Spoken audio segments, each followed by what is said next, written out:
barang siapa yang mencari kemuliaan di dunia dan di akhirat, maka hendaknya ia mencarinya dari Allah Subhanahu wa ta'ala, dan itu tidak akan diperoleh kecuali dengan ketaatan kepadanya, karena seluruh kemuliaan adalah milik Allah Subhanahu wa ta'ala yang mulia.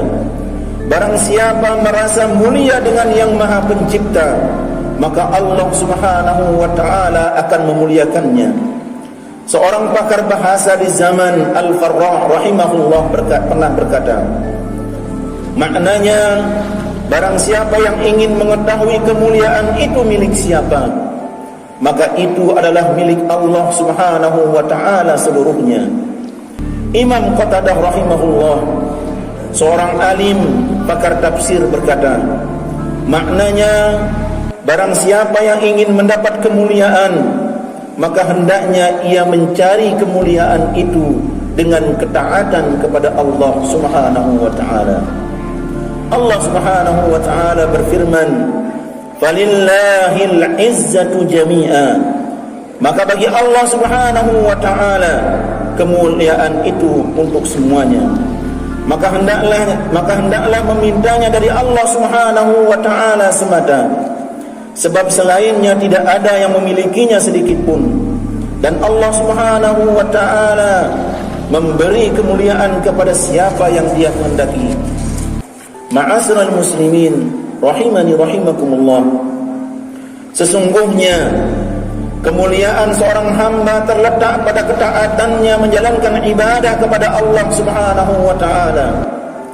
Kekuatan seorang muslim terletak pada rasa tawakalnya kepada Allah Subhanahu wa ta'ala. Keselamatannya terletak pada baiknya kualitas solat yang ditunaikan. Bagusnya kesudahan terletak pada ketakwaannya kepada Allah Subhanahu wa ta'ala. Kelapangan dada atau kebahagiaannya terletak pada baktinya kepada orang tuanya, silaturrahim, dan berbuat baik kepada makhluk. Ketenangan hatinya terletak pada zikirnya kepada Allah Subhanahu wa ta'ala yang Maha Pemberi nikmat. Keteraturan dan keistiqomahan mereka terletak pada ketaatannya menjalankan syariat dan meninggalkan yang diharamkan, seraya menyerahkan semua perkara kepada Sang Pencipta yang Maha mengatur.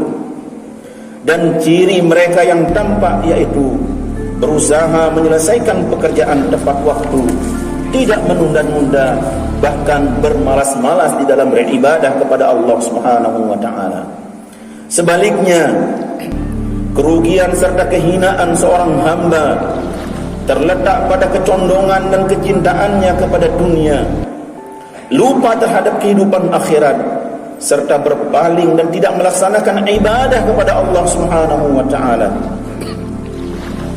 Allah Subhanahu wa ta'ala berfirman di dalam Quran dalam surah Yunus, "Innal ladzina la yarjuna liqa'ana wa radu bil hayatid dunya watma'annu biha wal ladzina hum an ayatina ghafilun ulaika ma'wahumun nar bima kanu yaksibun."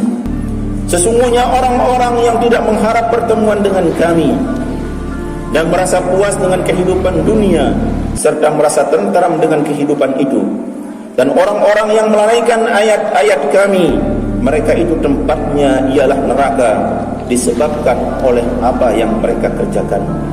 Ma'asyiral muslimin rahimani rahimakumullah, akhirnya kita berdoa kepada Allah Subhanahu wa ta'ala, semoga kita diberikan kesehatan oleh Allah Subhanahu wa ta'ala, yaitu Allah yang Maha Pemurah, memberikan kekuatan kepada kita semua untuk senantiasa mengejar kemuliaan sejati, bukan kemuliaan semu.